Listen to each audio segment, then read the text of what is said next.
puasa Asyura ini yukaffir as-sanal madiyah, mengampunkan dosa setahun yang lalu. Yang dosa setahun yang lalu. Asyura juga ma'ruf kan, dengan Nabi SAW melihat orang-orang Yahudi berpuasa di bulan Asyura itu, di hari Asyura dia selalu memerintahkan sahabat untuk berpuasa. Kemudian Nabi SAW berkata, la in ishtu ila al-ghabid la asuman at-tasi'. Terus seandainya tahun depan aku masih hidup, maka niscaya aku akan puasa 9. Nah, di sini ulama beda pendapat. Di sebagian mazhab seperti mazhab Hanafiyah, berarti nanti mau merubah yang tadinya perintah itu di 10 Hijriah. Nabi Allah bertekad untuk merubah perintah itu ke 9. Tapi bagi kita Allah sudah tawafah dulu, sudah berpulang ke rahmatullah sebelum datangnya tahun depan itu. Nah, di sini para ulama dari kalangan mazhab Hanafi mereka berpendapat bahwa yang sunnah itu 9 berarti 10 enggak sunnah lagi. Ada proses pergantian diganti dari 10 ke 9. Tapi kalau ada sebagian mazhab tidak, mereka menetapkan 10 enggak sunnah. Karena 10 lah Nabi Allah berpuasa di 10 itu. Kalau 9 itu hanya tekad. Dan dalam ilmu usul fikih yang namanya tekad Rasulullah mau berbuat tapi tidak berbuat, itu tidak bisa jadi hukum. Di antaranya ada hadis Nabi SAW melihat beberapa sahabat yang tidak sholat berjamaah di masjidnya, maka Nabi bertekad, ada hadis ini di Bukhari Muslim, Nabi bertekad untuk datang ke rumah mereka dan membakar rumah mereka. Itu maksudnya tekad saja, tapi nggak dilaksanakan oleh Nabi SAW.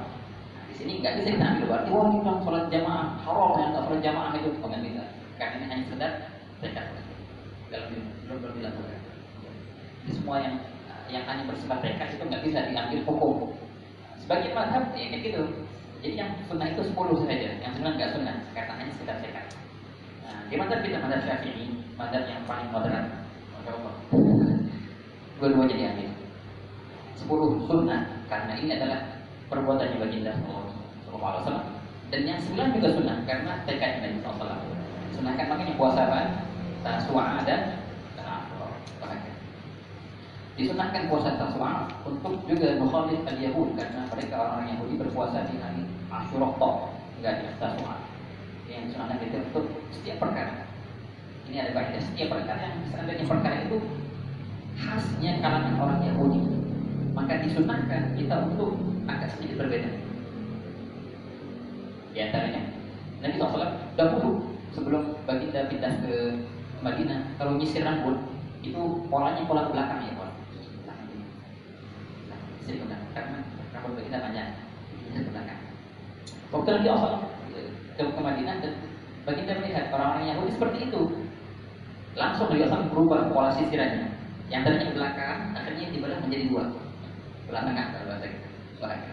Pasti ya perkara. Kalau seandainya perkara itu khususnya khasnya orang Yahudi, maka disunahkan kita untuk sedikit melawannya. Di antaranya itu puasa Asyura. Yang tadinya mereka puasa Asyura terus, maka nanti disunahkan 9 juga kalau bisa, 9 10, bukan 10 kok. Nah, gitu ya. Wah, ini puasa Asyura. Nah, 2 ini perkara yang hadisnya sahih. Ada perkara yang lain, ada 9 perkara kan yang disunahkan di hari Asyura, tapi kebanyakan itu hanya baik. Di antaranya apa? Celak, pakai celak. Di antaranya kita sunnah pakai celak di hari Asyura. Wah, sebenarnya kalau kita membaca Syama'il Rasul, Nabi SAW senantiasa pakai celak mata, tapi bukannya waktu mau kondangan. Enggak. Celak mata itu bukan suatu perhiasan kita ya, Pak. Nabi SAW tiap hari pakai celak. Kapan pakai celak? Pas mau tidur. Tidak. Paginya pas bangun subuh, sebelum wudu untuk qiyamul lail, beliau membersihkan celaknya dulu. Kadang-kadang dalam hadis Nabi SAW masih ada bekas celaknya. Ini tiap malam tuh Nabi SAW. Bukan cuma pas keluar rumah toh. Itu baliknya. Kalau keluar rumah nggak ada sama sekali celak. Kan. Terutama sunnah celak itu tiap malam kan, juga di hari Asyura ini. Oke. Sepanjang hari itu disunahkan pakai celak. Juga disunahkan ikhwan musab kepala anak yatim. Musab kepala kalau nemu anak yatim yang belum balik. Kalau sudah balik bukan anak yatim. Kalau nemu anak yatim maka disunahkan itu untuk musab kepala. Juga diajarkan cara ngusap kepalanya gimana? Ngusap kepalanya kita mulai dari tengah, dari tengah bagian kepalanya ke depan. Itu cara ngusap. Tapi ini ngusap kepala anak yatim, betul. Itu ada beberapa hadis yang bilang tiap-tiap rambut anak yatim yang kena ke yang dikenakan tangan kita dihitung pahala itu. Makin banyak anak kepala anak yatim yang diusap, makin banyak pahala kita. Tapi semua itu juga tidak berarti cuma musafah ya, enggak. Ini kinayah, artinya berbuat baik kepada anak yatim, ya kasih hadiah, sedekah kepada anak yatim. Bukan cuma diusap pada juga disunahkan as-shadaqah, sedekah di hari Asyura. Baik pun anak yatim, orang miskin, orang yang biasa, sunahkan kita sedekah. Ada cerita di sini, Pak. Ini cerita kita biasanya kalau di dalam sana kita dengar cerita ini di Masjid Ba'alawi. Jadi kalau di sana di dalam itu biasanya kalau malam Asyura kayak semalam itu ada acara besar kita gitu.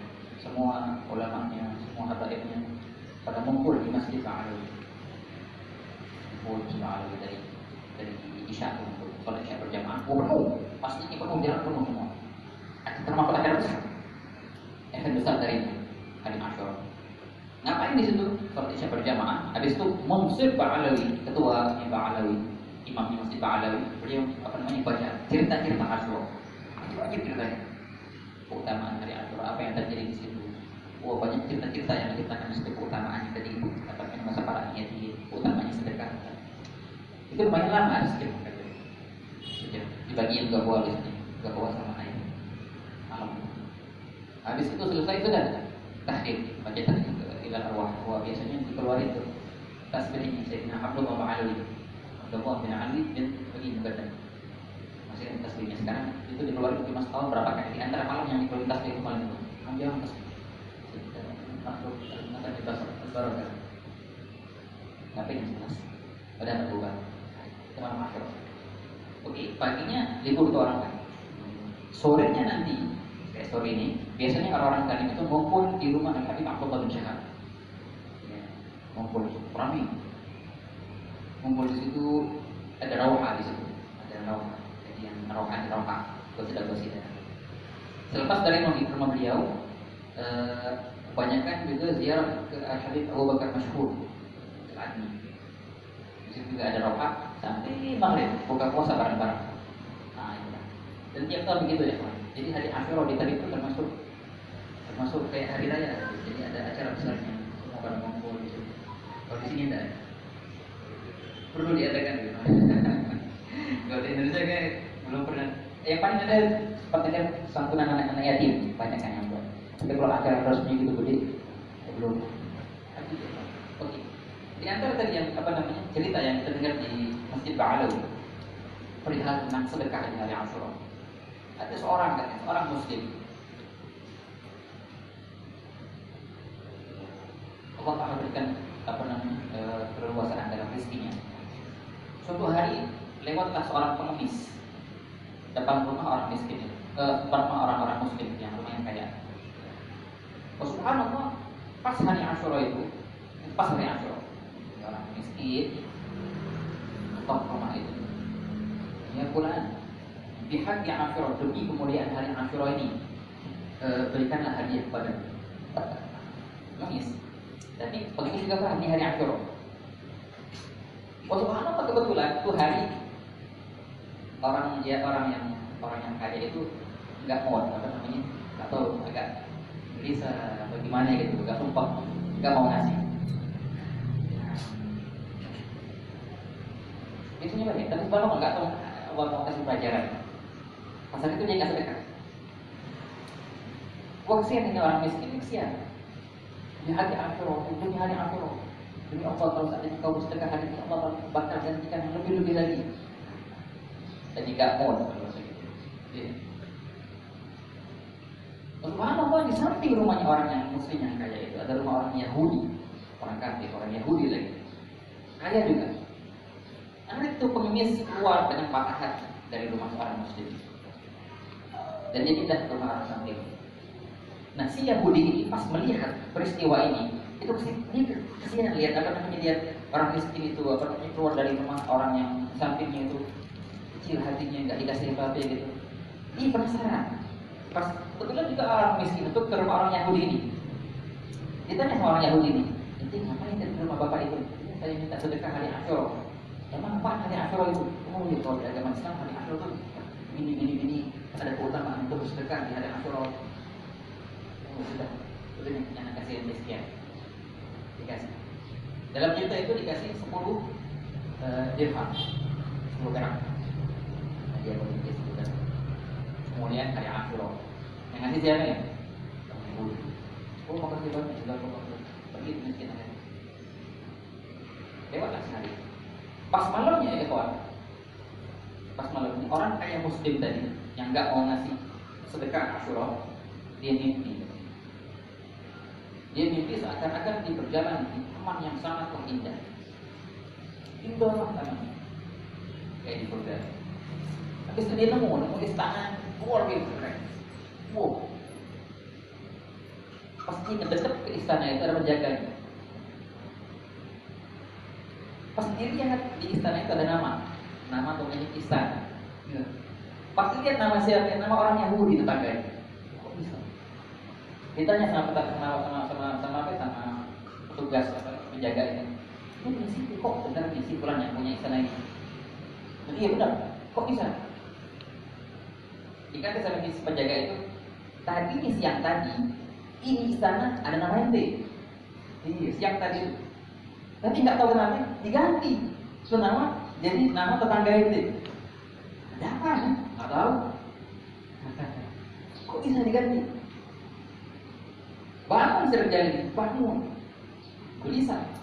Ada apa siang tadi kok bisa diganti nama istana itu?" Ingat adanya peristiwa yang orang-orang miskin tadi. Siang tadi orang minta, tapi nggak ngasih. Baru pasti itu gara-gara si bapak itu yang minta, aneh nggak kasih.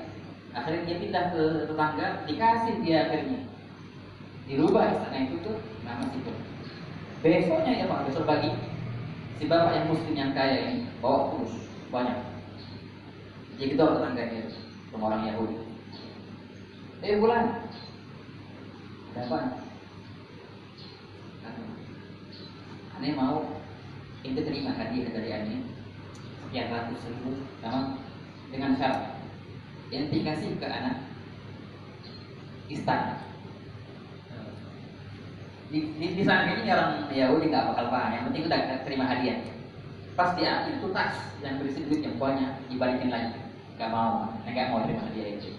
Walau yang diberi berjuta-juta, wah anak nggak bakal kasih istana ke ente.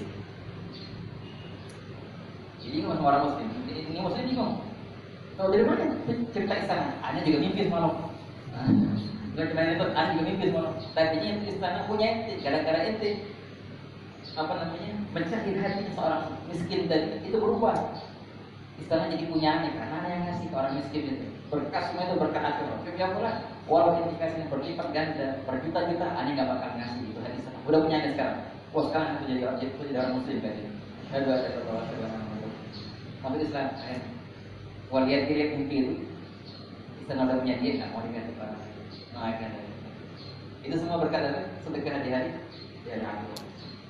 Nah, kalau di sana kalau tadi itu, kita sudah siapin. Soalnya pasti banyak ke rumah nonton, paling nggak bisa bermain. Ini kalau jadi sudah presek gitu biasanya. Jangan sampai orang datang ke rumah, dia balik kan kosong. Orang bermain satu, wahai kalian. Itu di antara sedekah tadi kan ya, sedekah musab kepala anak yatim. Juga disunahkan mandi sunnah Asyura juga. Telah mada juga sunnah tadi juga disunahkan ya buat itu ziarah ulama, ziarah ma'alim. Itu kalau kita itu sore-sore pada ziarah ke rumah hakim atau berusaha sebagai ziarah ma'alim. Kalau seandainya ada orang sakit, sunnah kita ziarah orang sakit. Kalau seandainya ada yang meninggal, sunnah kita doa ngantar orang yang meninggal, orang jenazah dari kubur. Semua itu sunnah Asyura mempunyai keutamaan tersendiri. Memang ya kawan, hari Asyura kan ada sejarah Asyura. Hari Asyura ini kalau untuk baca sejarah luar biasa ya Pak, sangat luar biasa. Allah Taala mengampunkan Nabi Adam alaihissalam di hari Asyura. Ketika Nabi Adam turun ke bumi dan minta Maksud itu ceritanya di hari Asyura. Allah Taala memberikan ampunan ke Nabi Adam di hari Asyura. Oke, cerita tobatnya Nabi Allah Nuh alaihissalam. Apa itu perahu Nabi Nuh mendarat dan surutlah apa namanya banjir itu mendarat Nabi Allah Nuh di darat kembali di hari Asyura juga. Nabi Nuh begitu. Nabi Allah Ibrahim alaihissalam dilempar sama Raja Namrud kemana ke api yang membara 40 hari, ya enggak? Padamnya api itu dan keluar Nabi Ibrahim di hari Asyura juga. Nabi Ibrahim alaihissalam. Nabi Allah Musa alaihissalam. Nabi Allah Musa alaihissalam ketika beliau lolos dari tentara Firaun yang mengejar beliau dan dibelahlah Sungai Nil, itu peristiwa di hari Asyura juga. Nabi Allah Musa alaihissalam. Oh banyak. Nabi Allah Isa alaihissalam. Nabi Allah Isa alaihissalam ketika beliau diminta oleh kaumnya untuk menurunkan maidah hidangan dari langit. Kemudian Nabi Allah Isa berdoa, Allahumma anzil alaina ma'idatan minas sama' takuna lana 'aidan fi awwalina wa akhirina wa ayatan minka. Dan Allah Ta'ala menurunkan hidangan itu dari surga di hari Asyura juga. Inilah peristiwa-peristiwa yang terjadi di hari Asyura. Ini sangat bersejarah sekali peristiwa Asyura. Pengajar bagi seorang muslim, dia senang dengan peristiwa Asyura. Oke. Walaupun hari Asyura itu sedikit dijadikan momen sedih oleh beberapa jaringan, oleh beberapa aliran dengan wafat Sayyidina Husain bin Ali Karamullah wajhah. Sayyidina Husain beliau meninggal di Karbala di hari Asyura. Nah ini banyak sekali dijadikan momen sedih, dan itu berkata guru kita yaitu Sayyidina Khalid Jibril. Ini semua betul. Ente mau senang dengan hari Asyura karena Allah Ta'ala menyelamatkan Nabi Musa, Allah Ta'ala menurunkan hidangan ke Nabi Isa. Itu semua momen-momen semangat, betul. Ente mau sedih juga gak apa-apa. Mau sedih dengan meninggalnya Sayyidina Husain gak apa-apa. Yang penting jangan menyalahkan orang yang senang dan juga jangan menyalahkan orang yang sedih. Oh yang lebih penting lagi, ente senang dan ente sedih, semestinya dua-duanya itu tidak melanggar syariat. Jangan senang, oh ini pesta akhirnya, itu salah. Jangan sedih akhirnya mukul-mukul badan, juga salah. Mau sedih, ada masalah, kok sedih, tapi yang benar sedihnya. Jangan pakai yang sedih yang haram. Ya enggak, bakar-bakar diri segala macam. Memang haram kok. Ya enggak, walaupun budaya juga meledak. Jangan menyiksa diri kita karena sedih. Sedih betul, tapi jangan sedih yang melanggar syariat. Senang juga betul, dianjurkan senang di hari Asyura. Tapi jangan senang yang melanggar syariat bahagia. Dan semua betul, yang mau sedih ada masalah. Yang mau senang juga ada masalah. Semua itu ada wajibnya, ada wujudnya. Dan semua betul, yang salah hanyalah mereka yang menyalahgunakan kesedihannya dan kesenangannya. Sehingga itu dari syariat. Alhamdulillah. Wah kata ya. Wah sebenarnya saya nafasnya juga berkah. Jadi waktu ketemu Datuk hari raya hari Asyura itu dengan mati oleh beliau. Wah kata ya. Dan kita lihat anak beliau Sayyidina Ali Zainal Abidin yang melihat dengan mata kepala sendiri bagaimana keluarganya dibantai di hari Asyura. Pernahkah beliau sedih sampai lempar-lempar atau di badannya gitu, apa bakar-bakar? Walau kata beliau nyaki-maki orang yang membunuh ayahnya. Gak pernah keluar dari Sayyidina Ali bin Abidin. Ini Sayyidina Azamin. Lihat anaknya lagi Sayyidina Muhammad Al-Bagir. Lihat anak lagi Sayyidina Ja'far Shadiq. Inilah anak kebetulan yang semestinya kalau seandainya ada seni yang berlebihan, mereka dibakar. Tapi mereka nggak kayak gitu. Nggak ada namanya caci maki. Wah ada namanya murah badan. Wah tetap mereka jaga tangan dari darah dan mereka jaga mulut mereka dari cacian. Ya kalau nggak dam, wah ya kalau nggak lisan dam, ada dam. Darah itu pertukaran darah dan cacian mulut. Itu mereka nggak ada. Ini bukan jalannya Sayyidina Husain, bukan jalannya Sayyidina Husain. Wah kayak begitu ya Pak. Soalnya Allah. Dan begitulah peristiwa Asyura. Anak pilihan. Insya Allah tahun depan peristiwa Asyura ini menjadi momen yang luar biasa bagi kita. Insya Allah ya. Dan juga ada apa yang kita senang hati. Bunyi kuku juga senang. Bunyi kuku juga senang. Walaupun hari Sabtu ya. Walaupun hari Sabtu nggak bagus bunyi kuku dan nggak bagus. Hari Asyura juga senang. Disunahkan bunyi kuku bersih orang kata. Oke, Bismillah. Aku ini apa namanya? Jalan-jalan bagaimana?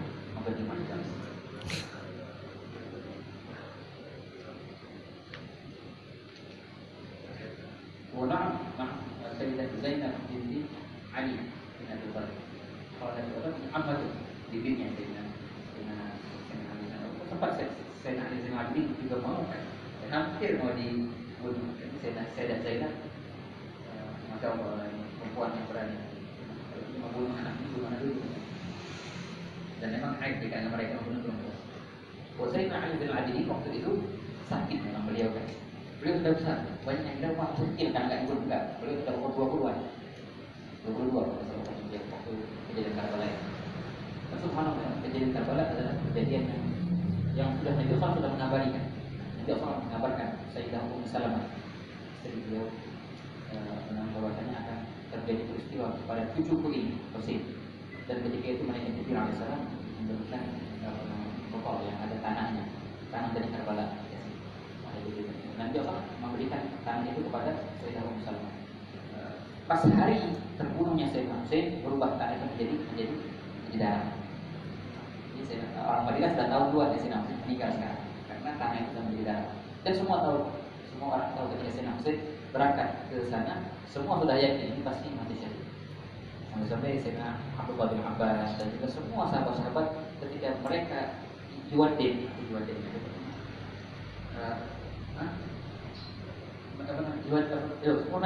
jangan pergi. Juwadin apa namanya? Selamat punya sama tiga.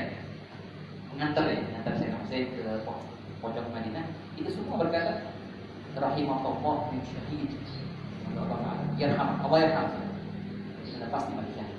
Dan beliau sudah tahu bahwasanya beliau akan meninggal dan beliau tidak mau terjadinya pertumpahan darah di Madinah atau Mekah gara-gara beliau. Aku sudah tahu, ada di hadisnya kalau kita baca sejarah, ketika Sayyidina Abdullah bin Abbas menang beliau.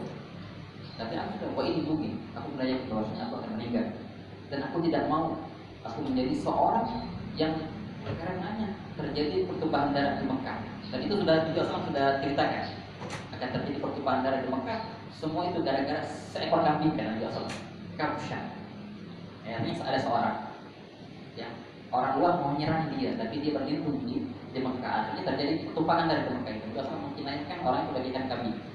Kata senang aku gak mau jadi kambing itu.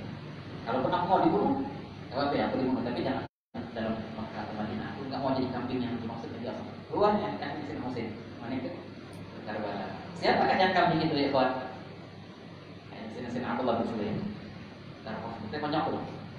Yang sudah mau lihat sampai datangnya Hajjaj bin Yusuf yang menyerang, yang mau perang dengan Sayyidina Abdullah bin Zubair. Sayyidina Abdullah bin Zubair berlindung di mana itu? Di Ka'bah. Wah, ini hancur Ka'bah dengan menjadi bangun kembali. Inilah yang maksudnya Allah. Sayyidina Husain gak mau jadi Ka'bah itu. Dan asal untuk keluar dari yang sampai di Madinah meninggal atau mati. Aja dia Pak. Banyak orang yang menyelewengkan ya kalau bahasa kita. Cerita Sayyidina Husain dan Karbala kita luar biasa. Yang sedih, menyedihkan dan banyak sekali kita mengambil ibarat dari situ. Tapi banyak sekali yang menyelewengkan cerita itu. Yang sampai-sampai mereka mendapat Sayyidina Husain keluar untuk mencari tahta. Kesannya Sayyidina Husain keluar untuk memberontak. Baca tadi. Bukan sama sekali Sayyidina Husain keluar sebagai pemberontak pada pemimpin pada waktu itu. Walaupun sebenarnya Sayyidina Husain lebih berhak. Cerita yang panjang cerita yang panjang tentang sejarah Mekah. Nah, nabda dars agama. Yang perlu kita ketahui ya, Pak. Ketika kita mau baca sejarah contohnya, sejarah apa? Di kitab mana? Tidak ada warna. Di versi manapun, versi Ahlussunnah atau versi selain Ahlussunnah. Oke, di sini ada namanya tawabit, perkara yang tetap yang tidak bisa digugat dalam agama kita. Ada perkara yang mutaghayyir yang bisa didiskusikan, dinego. Di antara tawabit, di antara perkara yang tidak bisa dinegosiasi, artinya perkara yang hadir, bahwasanya Nabi SAW tidak menganjurkan kita untuk mencela, itu nggak benar. Mabu itu sababa, wala ta'an atau melaknat. Ini tawabit, nggak bisa diganggu-gugat. Walaupun apa yang terjadi, kita buka mulut untuk mencela atau mencaci atau melaknat, oh no, ini nggak mungkin. Ini tawabit. Misalnya walaupun apa yang terjadi. Perkara yang kedua, masalah sahabat, walaupun bagaimana ceritanya, ashabikan nuju, ya ini dari itu, ini nggak bisa tahu perkara ini. Kalau seandainya seorang sudah tahu sahabatnya, perkara yang tepatnya yang mana, itu gampang. Waktu dia masuk ke cerita sejarah-sejarah, dia bakal tetap jalan. Dia tahu yang mana yang bisa diambil, yang mana yang nggak boleh diambil. Tenang. Masa iya apa namanya? Gara-gara cerita yang ada di kitab, yang nggak tahu benarnya cerita itu dengan sanadnya, wallah sanadnya itu benar. Kau gara-gara cerita ini, engkau melanggar hadis yang sahih, engkau melanggar perintah Nabi SAW. Nah, jauh sekali. Makanya ada konsep tawabit dan konsep mutaghayyirat. Al-Hadith Abu Bakar Ali, dia mengarang kita namanya al-madkhal, apa namanya, pintu gerbang untuk membaca tarikh. Dengan kacamatanya salafus saleh, dengan kacamatanya Sada al-Ba'alawi, ashabul wasatiyah yang moderat dalam metode kehidupan mereka. Antum kalau sudah punya madkhal itu, dengan baca tarikh dengan versi apa aja, nanti tahu yang mana bisa ambil, yang mana nggak bisa. Wah, kalau seandainya juga ini sudah ngabisin waktu untuk baca tarikh, semua sudah tahu jelas ceritanya. Pertanyaan, mau diapain? Mau ngapain sekarang? Mau nangis? Mau nuntut siapa? Mau nangis? Ngapain nangis? Apakah tangis nanti akan mengambil nangis? Mau saya? Oh enggak. Mendingan kita doain. Jadi kebanyakan itu buang-buang waktu, akhirnya makan hati bingung mau ngapain? Melampiaskan kegundahnya kemana, nggak bisa dilampiaskan. Mudah-mudahan akhirnya. Wah, kata ya Pak, masih ke materi asal, terlihat bagaimana guru kita mereka menyikapi peristiwa-peristiwa ini. Kerana gimana? Baik. Nah, Bismillahirrahmanirrahim. Di pembahasan kita ya Pak, di dua minggu yang lalu, membahas nawaqidul wudu, hal-hal yang membatalkan wudu. Ada berapa itu? Ada 4, ya enggak? Kita sudah bahas. Yang pertama, dengan keluarnya sesuatu apapun. Jadi salah satu dua jalan, kubul ataupun dubur, apapun yang keluar, baik pun itu biasa atau tidak biasa, maka batal wudu kita. Kecuali apa? Kecuali mani. Kecuali mani kalau keluar maka wudu nggak batal. Tapi wajib mani. Oke. Yang kedua, di antara perkara yang membatalkan wudu, zawalul aql, hilangnya akal, hilangnya ingatan. Dengan tidur, dengan pingsan, dengan gila, dengan ayat, contohnya. Pas orang nggak sadar, mabuk, dia batal wudunya langsung. Walaupun nggak tahu apa itu, batal. Kecuali apa? Satu, tidur yang mempunyai 4 syaratnya kan. Tidur yang menetap, apa namanya, keluar pahanya, nggak keluar angin, nggak apa namanya, orangnya nggak terlalu gemuk ataupun nggak terlalu kurus, orangnya apa namanya, normal. Gua juga apa namanya, bangun dalam keadaan yang seperti dia tidur. Gua juga nggak ada yang ngabarin dari kalangan ma'sum bahwasanya telah terjadi maut. Ada 4 syaratnya, sudah kita jelaskan itu. Yang nomor 2. Yang nomor 3, masubul audubul adami, menyentuh dubur ataupun dubur adami manusia.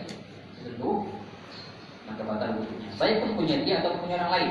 Menyentuhnya menggunakan ini, waqtul kaf wa waqtul asabi. Gimana ini toh? Menyentuh dubur ataupun dubur dengan ini maka batal. Selain ini nggak bayar, nggak bayar, merakyat ya. Yang dubur dengan ini batal, baik pun itu punya dia atau punya orang lain, punya nafsin, walaupun punya mayat, tinggal mati, batal juga wudunya. Yang terakhir yang keempat adalah yang 3 basyaratin. Bertemunya 2 kulit antara laki-laki dan perempuan, yang mana keduanya itu sudah besar, yang sudah dijelaskan kan. Bahwa patokan dari besar itu apa? Bukan anak balik, bukan. Juga keduanya ajnabi, bukanlah mahram. Juga bila haid tanpa ada penghalang. Itu kalau begitu baru batal. Nah, lain halnya kalau bukan basyar, kalau bukan kulit ya, maka nggak batal. Seperti apa? Kuku ataupun syar, apa namanya, rambut ataupun gigi, maka semua nggak batal. Ini 4 perkara yang membatalkan wudu ya Pak. Ada yang mau tanya? 4 perkara ini banyak sekali orang ada najis, itu punya wudu. Sekarang punya wudu mau sholat kan? Ada najis. Kita tidak mau najis. Oh, najis dok, najis di tangan. Mau sholat boleh nggak? Nggak boleh. Oke, batal nggak boleh. Kita nggak pegang najis ini. Ada najis, yakin najis. Ini pegang. Sholat nggak boleh, betul. Sholat nggak boleh. Karena najis harus disucikan. Tapi apakah batal wudu yang kita wudu lagi sekarang? Kenapa? Karena megang najis. Ada nggak di dalamnya megang najis? Impaknya ada nggak megang najis? Ada nggak? Nggak ada ya. Berarti wudunya nggak batal. Oh, tetap punya wudu nih. Tapi nggak boleh sholat betul. Kenapa? Karena ada najis di sini. Jadi ngapain sekarang? Cuma nyuci itu, cuci tangan, nggak ada najis, tetap sholat, nggak boleh wudhu lagi. Megang kucing, berarti batal nggak wudhu? Megang kucing. Sempat viral di beberapa video, ini kan? Megang kucing, ini kucing nih, kita megang. Mau sholat nggak boleh, karena ada beberapa guru mungkin di situ. Oh wudhu sekarang, kita oh wudhu, ngapain wudhu? Emang megang kucing batal wudhu? Nggak ada sih megang kucing. Punya najis, ya kata najis, nggak ada di sini megang najis, batal wudhu. Wudhunya nggak batal, nggak batal. Tapi ya nggak boleh itu sholat, kenapa? Karena najis di sini nih. Cuci dulu tipnya tangan. Ya nggak? Kalau ada nempel bulu-bulu kucing, kabarnya kan nempel. Kalau nggak nempel nggak apa-apa. Si kucing kering, boleh kering, nyenggol, terus. Ada nggak nempel dulu? Nggak ada. Kalau sholat aljam, lahirun billah, ada kaidah. Perkara yang kering bertemu perkara yang kering, walaupun itu najis, maka tidak menajiskan. Dan itu bila tanpa ada khilaf, sepakat antara ulama. Najis tapi kering, jadi kering lawan kering. Gitu, menyentuh kok. Terus najis, tapi kering dua-duanya kering ya. Langsung sholat, kotor boleh kotor. Cuci itu nggak najis, karena nggak ada. Makanya perpindahan najis itu bila mana ada rutubah, ada yang basah, baru jadi najis gitu. Kalau dia basah putih basah, tubuhnya kering, nggak ada najis. Wah, jadi yang batal itu cuma 4 saja. Ada namanya megang najis ataupun yang kucing atau apa saja. Oke. Nah, yang penting ya, yang penting kering. Itu kering, wah itu najis juga kering. Apakah dia menajiskan? Enggak. Ini anjing loh, hatta bagi. Jadi kan, tapi entah lain lagi masalahnya. Yang golnya itu boleh enggak? Nah, ini kan najis ini sekarang. Boleh nggak kita nyenggolnya? Itu masalah khilaf antara ulama. Boleh atau enggak nyenggolnya anjing atau nyenggolnya kucing. Wah, ala kulli hal, kalau masalah anjing ini masalah kalb itu soalnya di masalah najisnya kalau itu ada khilaf antara ulama. Mazhab Syafi'i dan Hambali yang bilang itu najis. Kalau si babi pastilah. Mazhab yang lain, mazhab Maliki sama mazhab Hanafi, itu mereka berpendapat anjing nggak najis. Tapi kok wajib tunjukkan di dalam hadis betul, di dalam al-qalbu fi afiyin ahadikum falyaqsil sab'an, ada Nabi Tuhan. Itu ada hadis yang sepakat terpakai. Dan mereka ilahkan bukan karena najis ini, karena ta'abudi. Bahkan di kalangan mazhab Maliki itu anjing itu di antara hewan yang boleh dimakan. Iya, di mazhab Maliki. Makanya berapa tahun kemarin ada tenar itu, ada tenar, dog, sentuh anjing. Artinya muslim itu nggak anti sama anjing. Sampai ada banyak orang ulama yang foto sapi selama sama anjing gitu. Jadi tenar lahirnya, oh ini haram nih. Ya, kalau masalah anjing ada khilafnya antara ulama. Khilaf yang besar, bukan? Sebagian besar mereka nggak memponis anjing itu najis. Wah, kita nanti Syafi'iyah, nah anjing itu najis. Najis yang mubah. Nanti yang penting sekali ya, Pak. Penting sekali. Saya ingat Abu Hanifah, Imam Mazhab. Itu beliau belajar sama siapa? Beliau belajar sama di antara guru beliau Imam Ja'far Shadiq bin Muhammad al-Baqir bin Aizul Abidin bin Muslim. Ini guru beliau. Bahkan beliau berkata, "Laula sanata ma'a Ja'far lahalakat Nu'man." Kalau bukan 2 tahun ketika aku belajar dengan Ja'far Shadiq akan celaka Nu'man. Namanya Nu'man bin Abu Hanifah. Jasanya besar kan? Di antara perkara yang beliau takjubkan dari Imam Ja'far Shadiq ini, Ja'far Shadiq al-Ali. Makanya ini juga penyalahgunaan nama mazhab Ahlul Bait. Mazhabnya Ahlul Bait ya kawan, semua kita mazhab Ahlul Bait. Abu Hanifah, Syafi'i, Maliki, Hambali, semua itu masuk dalam kategori mazhab Ahlul Bait karena semua menginduk kesayangan Ja'far Shadiq. Lihat. Imam Syafi'i, siapa gurunya? Imam Malik. Juga siapa guru Imam Syafi'i? Muhammad bin Hasan Asy-Syaibani. Itu adalah gurunya Abu Hanifah. Abu Hanifah siapa gurunya? Ini Ja'far Shadiq. Semua 4 mazhab itu semua menginduk ke mazhab Ahlul Bait. Jadi kalau dinamakan mazhab Ahlul Bait, semua mazhab Ahlul Bait semua menginduk ke sayyidina Ja'far Shadiq. Oke, di antara tadi yang Abu Hanifah yang beliau takjubkan dari Ja'far Shadiq, beliau bilang di dalam aku bertanya ke Ja'far Shadiq, melainkan beliau menjawab paling tidak dengan 2 pendapat. Di 3 pendapat. Dan beliau menyebutkan dari tiap-tiap pendapat itu. Makanya dibilang la inkara ma'al khilaf. Dalam ilmu kaidah tidak boleh kita mengingkari perkara bila mana perkara itu ada khilaf antara ulama. Boleh atau enggak? Ada yang bilang boleh, ada yang bilang enggak boleh. Oh, kita ingkar sekarang. Ini apa namanya? Nahi 'anil munkar. Nahi 'anil munkar boleh bila mana itu munkar yang sepakat. Baru kita bisa nahi 'anil munkar. Tapi kalau seandainya munkar yang khilaf, enggak bisa, tidak diperbolehkan kita untuk melarangnya. Karena itu enggak perkara yang enggak sepakat. Makanya dikatakan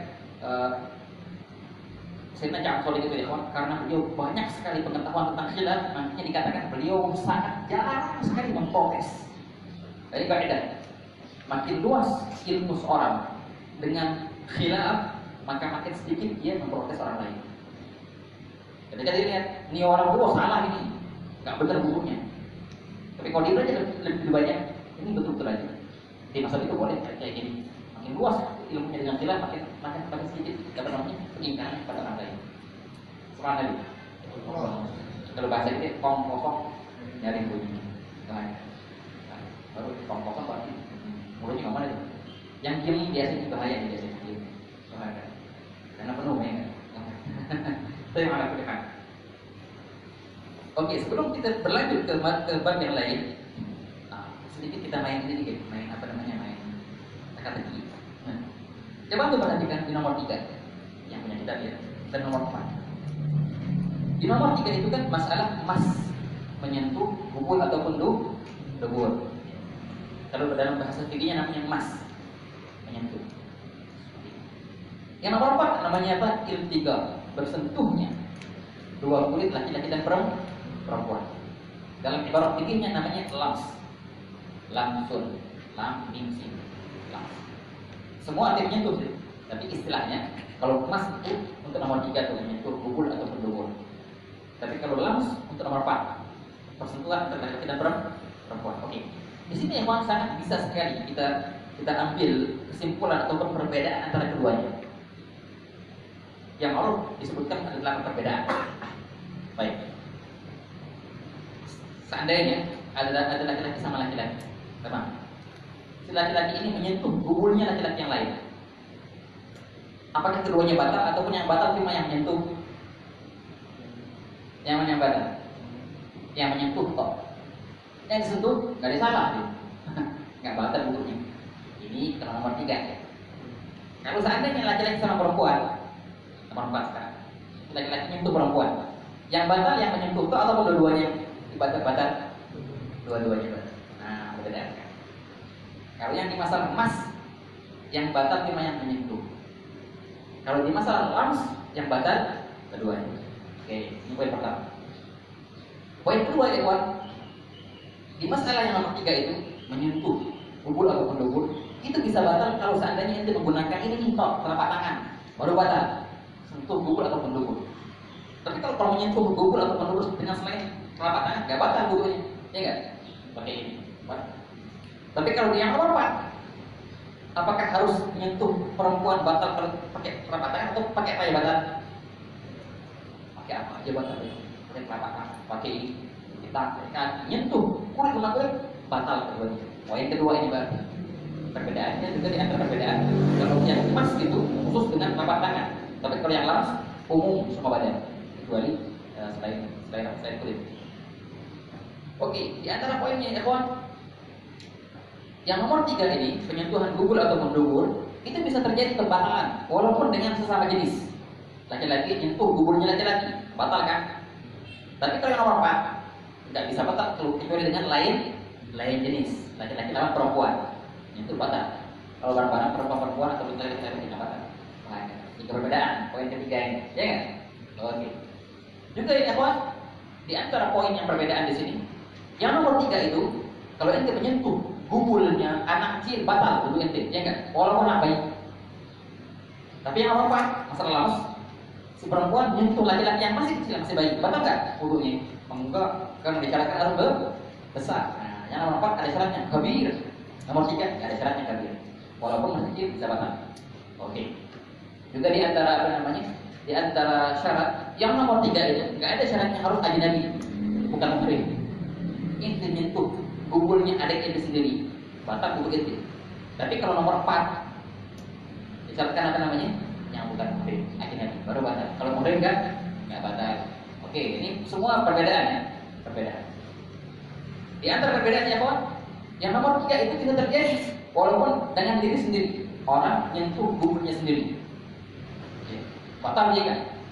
Nomor 4 bisa nggak? Batal dengan seseorang tanpa ada lawan. Nggak bisa. Harus dengan 2 orang paling, laki-laki perempuan. Yang nomor 3 bisa dengan 1 orang.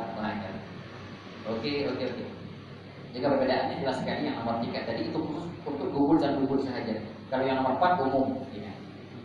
Ada masalah yang di sini yang mungkin kita sebutkan waktu tempo hari. Masalah apa namanya? Bagian yang terpotong. Kalau nomor 3, kita sudah bahas yang nomor 3 itu kalau seandainya ada gubul, ada zakar yang terpotong. Potong zakar itu. Kita lihat dengan jalan mutakar. Kita pegang. Mutakar bukan. Hukumnya ada yang paling jelasin. Kalau seandainya masih dinamakan zakar, baru baca.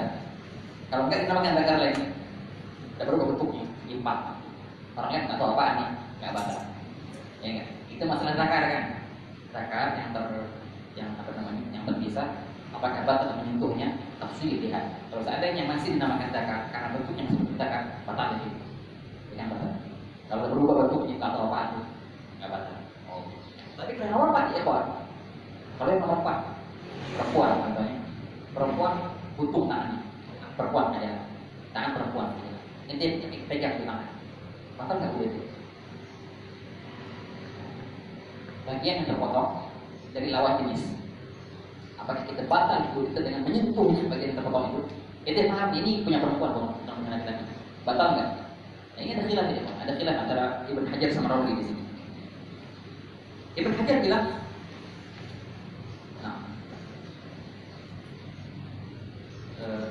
Imam Romli bilang itu tidak kalau seandainya setengah anggota tubuh batal.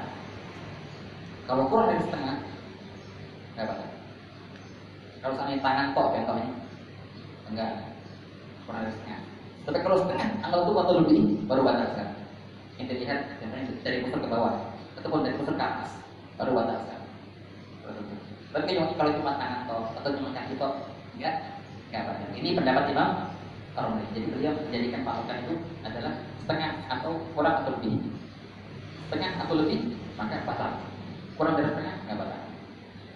Ini pendapat Imam Romli. Ibn Hajar bilang bukan. Patokannya bukan pakai setengah-setengah, enggak. Patokannya dengan nama juga. Bila mana masih dinamakan itu anggota badan maka batal. Oh tangan batal itu. Tapi kalau sudah berubah jadi petak, nggak tahu apa artinya apa, ada bawaan nggak tahu, mungkin tangan, mungkin nggak tahu daging kambing, daging apa bawaan, nah baru sudah hilang namanya baru nggak batal. Jadi Ibn Hajar di sini sama nomor 3 sama apa namanya nomor 4 dengan nama ya. Bila mana masih dinamakan itu anggota maka batal. Kalau sudah hilang namanya maka enggak batal. Bahagia ya Pak. Itulah mungkin beberapa masalah yang bagi nggak sebutkan di tempo hari. Baik ya Pak. Nah di sini alhamdulillah dengan ini sudah kita selesai lah pembahasan masalah wudu. Insyaallah kita sudah mengambil syurutul wudu dan juga sudah mengambil furudul wudu dan baru kita selesai daripada pembahasan nawaqidul wudu. Nah ini selesai dalam pembahasan wudu dan insyaallah kita akan masuk masalah janabah. Masalah di sini walaupun Al-Habib Ahmad bin Zaid Al-Habsyi menyebutkan masalah janabah dengan satu paragraf kok, 2 baris. Tapi pembahasannya panjang ya Pak. Mungkin sekarang kita waktu juga sudah ini, tapi mungkin sekarang kita baca ini deh, baca arti global daripada pembahasan janabah ini dan tafsirnya nanti insya Allah akan dibahas di pertemuan yang akan datang. Oke, bismillahirrahmanirrahim. Kalau betul rahimahullah ta'ala. Wa in kana 'alaihi janabatun min mujama'atin aw khuruji maniyin bi nawmin aw ghaibihi lazimahu ghuslu jami'i badanihi ma'a niyyati raf'il janabati. Ini nasnya Imam Ahmad bin Al-Habsyi masalah janabah. Dia berkata, wa in kana 'alaihi janabatun. Wa in kana dan bila mana. Wa in dan in bila mana kan ada 'alaihi atasnya seorang itu janabatun junub. Dia junub. Kenapa junub? Min mujama'atin. Dikarenakan karena mujama'ah bersetubuh. Mujama'ah ini bersetubuh. au khuruji maniyin, ataupun dengan khuruj, keluarnya mani, di naumin au ghairihi, baik pun keluar mani itu dengan tidur atau ghairihi ataupun selain tidur, pokoknya keluar mani. Gimana caranya keluar mani? Nah, beliau menyebutkan dua perkara. Yang pertama bersetubuh, yang kedua keluar mani. Bila mana terjadi itu, maka apa yang wajib? Lazimahu ghuslu jami'i badani. Lazimahu, maka wajib atasnya. Ghuslu, membasuh jami'i badanihi, semua anggota badannya, ma'aniyati raf'il janabah, bersamaan dia juga harus berniat untuk raf'il janabah, mengangkat janabah, mengangkat ini. Ini beliau menyebutkan dua. Pertama, ente harus membasuh semua anggota badan. Yang kedua, ente harus niat. Memang subhanallah pas banget. Yang namanya furudul ghusl cuma dua saja. Kan kalau furud berapa ya? Furud 6. Ingat, 6 furud. Kalau ini ghusl mandi wajib, yang fardhu cuma 2 toh. Simpel banget. Yang pertama niat, yang kedua membasahi semua anggota badan dengan air. Ghusl jami'il badan. An-niyah wa ghusl jami'il dua toh. Itu fardhunya ghusl. Kok bisa wajib mandi itu? Di sini beliau sebutkan dua perkara.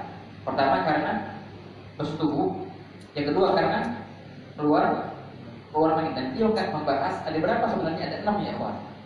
Nah, 4-nya beliau nggak sebutkan. Apa yang 4 ini? Oke, yang 4 ini gampang.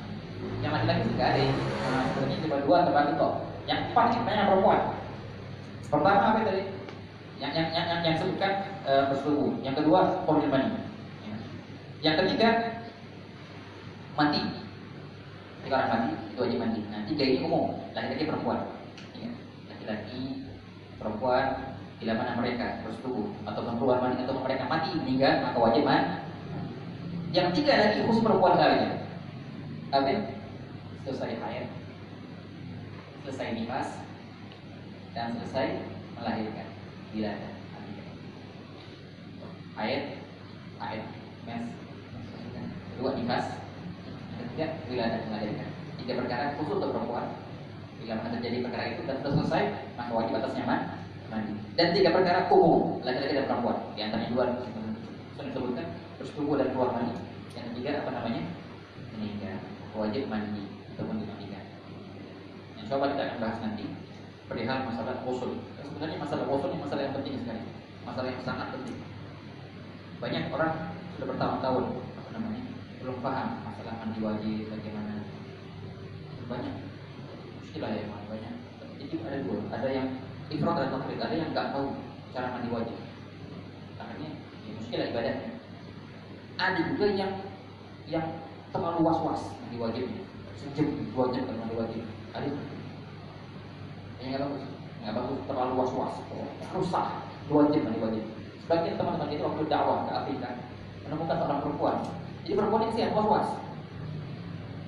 Tiap haid, dia selesai dari haid ini ke mandi wajib dari pagi sampai sore. Gara-gara was-was. Padahal simpel banget, ente nyempur, udah selesai. Gak perlu pakai. Mana yang belum nih. Gak pakai nyikat, bola pakai sabun, nyempur ke sungai, udah selesai. Jadi jangan sampai kita nggak tahu dan jangan juga berlebihan. Ada perihal masalah mandi wajib wajar. Insyaallah kita bahas nanti di pertemuannya akan datang.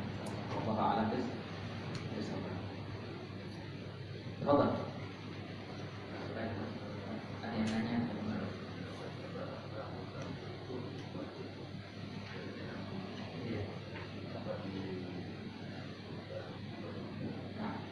Ini betul, Masya Allah. Ini betul, sering kali yang banyak ditanyakan dan juga banyak yang terjadi di kalangan orang awam. Habib Ahmad nanya tadi, ketika kadang-kadang perempuan kalau lagi haid itu ada rambut yang rontok contohnya, dia ngumpulin kan? Habis itu dibasuh.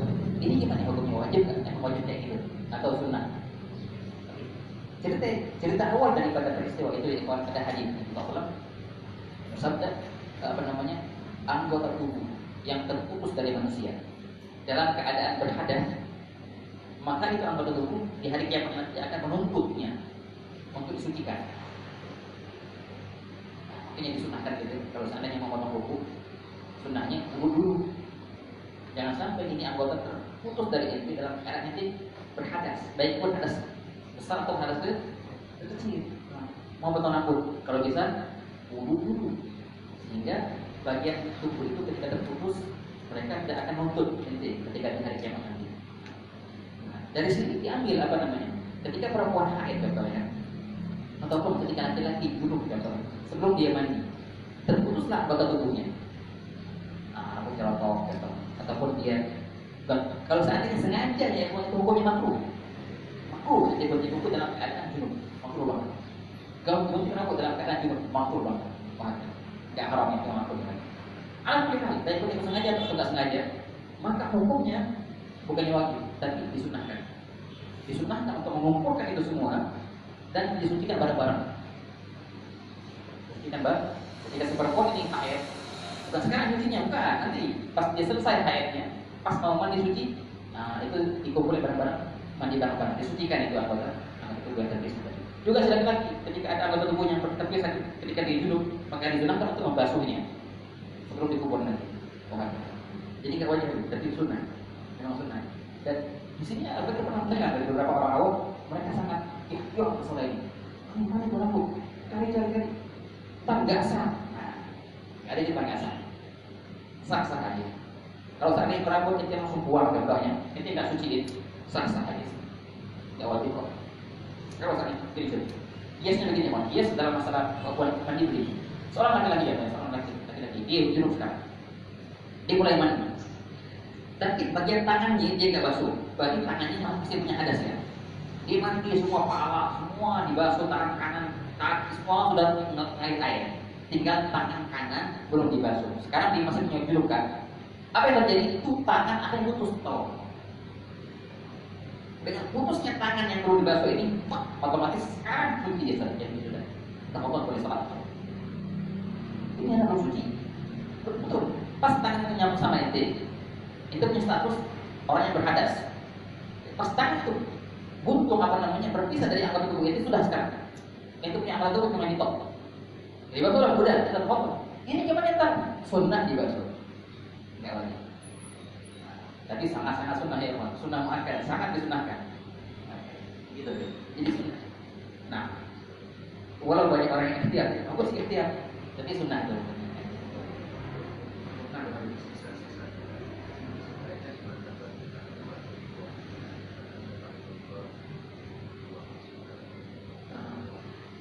Jadi kan, setiap anggota tubuh kita itu yang terpisah dari kita kayak kuku contohnya, atau rambut, atau gigi, patah gigi, ataupun ada anggota tubuh yang dipotong gara-gara apa gitu. Itu semua sunnah untuk dikuburkan.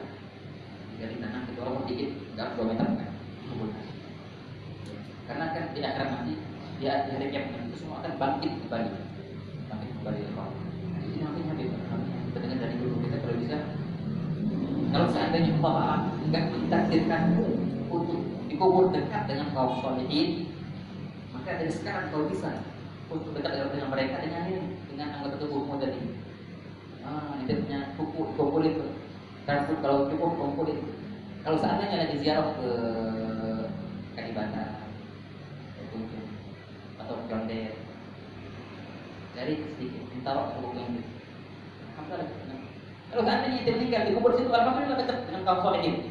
Kalau enggak, khawatir. Tapi sudah ada sebagian dari anggota tubuh kita dekat dengan mereka. Di sana kalau di sana, tapi nanjurin itu memang. Jadi anak-anak kalau ada terjemahan di Arab Zamban, kalau kuku pada bawa rambut, saya di Arab pada nguburin di situ. Kalau seandainya insya Allah, kalau seandainya meninggal di Zamban, nikmat dikubur situ. Kalau enggak, alhamdulillah sudah ada kuku kita di situ. Paling enggak kan baginya dari situ. Alhamdulillah. Sunnah. Nah dikuburin.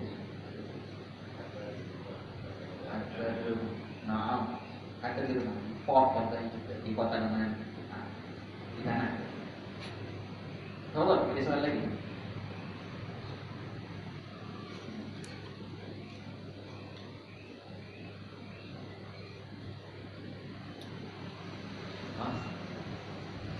ya, Allah alam, misalnya, alhamdulillah. Nah, apa yang nanya? Makanya yang tadi tentang zakat apa hewan yang bakalan Oh iya, dia bahas tuh sudah apa namanya minggu kemarin yang megang zakar ya, megang zakar. Dia nanya kalau megang zakar hewan batal nggak wudhu itu? Megang zakar, tadi zakarnya hewan, bukan zakar manusia, batal nggak? Nggak batal. Kan karena sudah dibahas tadi dicantumkan di sini. Masuk gugul atau gugul adami, bani Adam. Tapi kalau hewan nggak batal. Walau dengan syahwat, walau dengan syahwat. Dengan gugul ataupun gugulnya hewan nggak batal. Kalau jin gimana ya Pak? Dengan gugul ataupun gugulnya jin, batal nggak? Oh di sini sih adami kok, di sini adami manusia itu berarti kalau jin apa? Itu subhanallah. Banyak ini subhanallah ya. Masalah jin ini dibahas panjang di fikih. Masalah kayak gini kan, megang gugul ataupun gugulnya jin, ataupun jin yang cewek yang pegang pakai gugul. Lebih dari itu lebih ekstrim lagi nikah dengan jin boleh nggak? Ada. Pokoknya pada yang pegang. Tapi dibahas tuh di fikih. Ini silakan tapi ajar sama orang dulu. Jangan dulu. Yang aku bilang apa namanya? Nggak ada ibrah sama sekali. Nggak ada namanya pokok pakai jin. Nah, ini nggak batal. Kalau yang megang gugul ataupun gugulnya jin, yang megang jin dan perempuan nggak batal. Yang aku bilang enggak sama jin kayak manusia. Dengan mereka yang gugul sama gugul mereka batal yang batal itu megang jin yang cewek. Bisa jadi nikah dengan mereka, orang di pada sama mereka. Jangan dan kita bisa nikah dengan jin dengan syarat-syarat yang sama kayak dengan perempuan manusia. Tapi masya Allah, kalau ceritanya tadi itu dibahas tuh di sos atau cerita orang yang pernah nikah dengan jin. Katanya ajib, kalau nikah dengan jin ini bisa gonta-ganti muka tiap malam katanya. Ajib.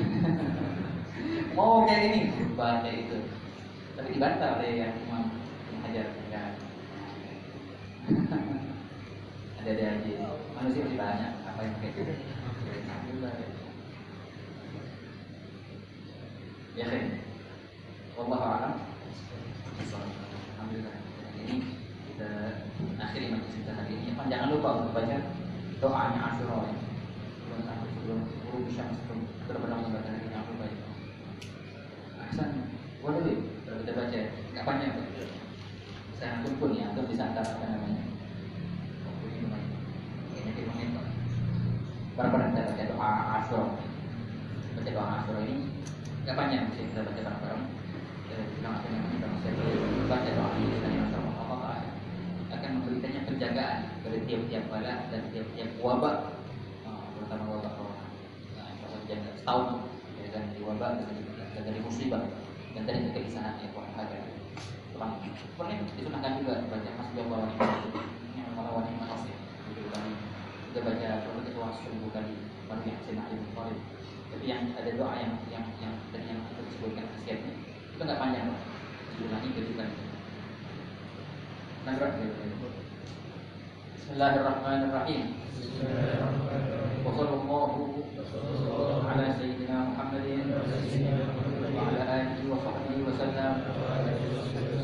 Subhanallah fil al-mizan wa muntaha al-ilm wa mablagha ar-ridha wa zinat al-'arsh la malja'a wa la manja min Allah illa ilayhi. Subhanallah adada syaf'i wal watan wa adada kalimatihi tammati kulliha. As'aluka as-salamata kullaha birahmatika ya arhamar rahimin. Wa la hawla wa la quwwata illa billahil 'aliyyil 'azim. Wa huwa hasbi wa ni'mal wakeel, ni'mal mawla wa ni'man nasir. وصلى الله على سيدنا محمد وعلى آله وصحبه وسلم.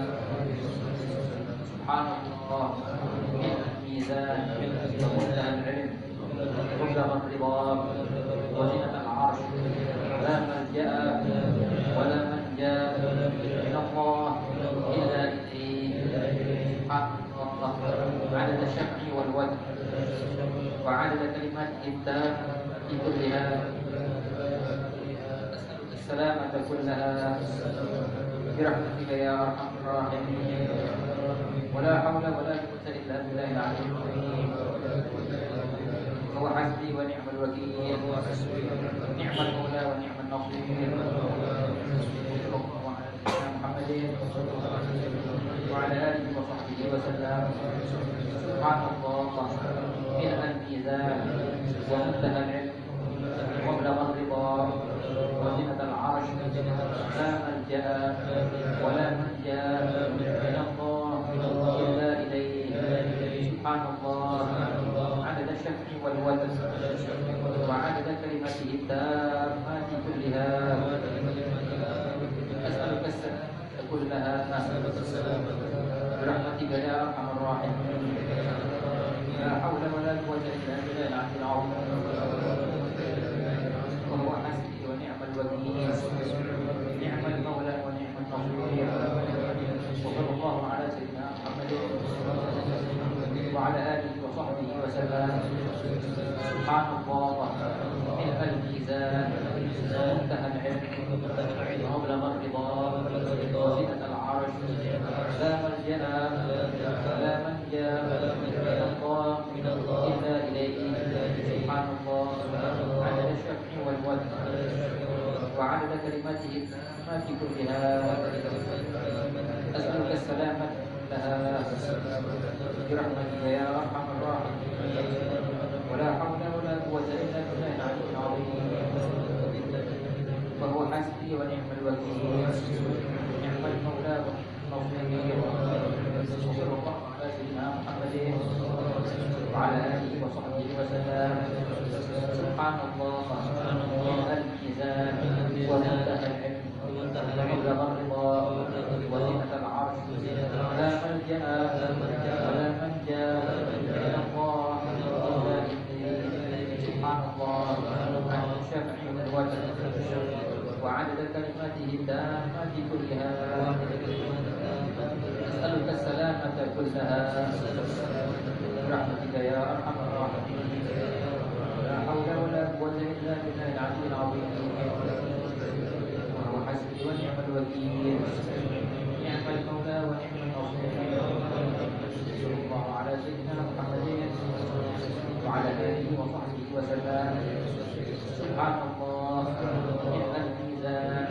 ومنتهى العلم ومبلغ الرضا وزنة العرش لا ملجأ ولا منجا من الله إلا إليه سبحان الله عدد الشفع والوتر وعدد كلماته التامات كلها أسألك السلامة كلها برحمتك يا أرحم الراحمين ولا حول ولا قوة إلا بالله العلي العظيم وحسبي ونعم الوكيل نعم المولى ونعم النصير وصلى الله على سيدنا محمد وعلى آله وصحبه وسلم سبحان الله ملء الميزان ومنتهى العلم ومبلغ الرضا وزنة العرش لا ملجأ ولا منجا من الله إلا إليه سبحان الله عدد الشفع والوتر وعدد كلماته التامات كلها أسألك السلامة كلها برحمتك يا أرحم الراحمين ولا حول ولا قوة إلا بالله العلي العظيم وحسبي ونعم الوكيل نعم المولى ونعم النصير وصلى الله على سيدنا محمد وعلى آله وصحبه وسلم ربنا انفعنا بما علمتنا رب علمنا الذي ينفعنا رب فقنا وفقه أهلنا وترابط لنا في ديننا ما أحب لهم ساعتك رب وفقنا وفقهم لما تقضي كونا وفعلا وارزق الكل حلالا دائما وأحبنا أنت يا علماء نهضى بنا ورضا كل شر ربنا وصفنا كل شرور بالرحمة الله بالكريم وعنا ربنا كل شرور ربنا تابعنا بالسرور واغفر لنا أكرم من سلام وصلاة الله كرشف الصلاة من الإيمان والوفاء بكتاب فيه للناس الشفاء وعلى آل الكرام الشرفاء وعلى أصحاب المصالح الكرام اللهم اهدنا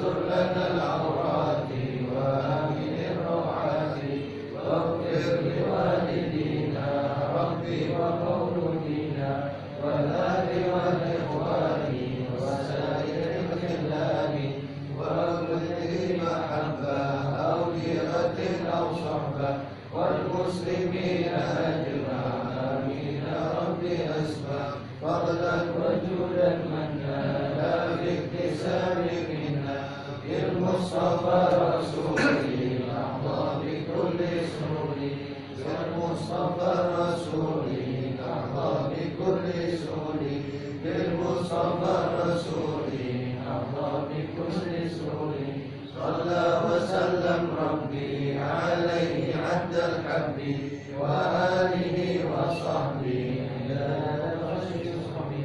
والحمد لله بالبذل والتنادي.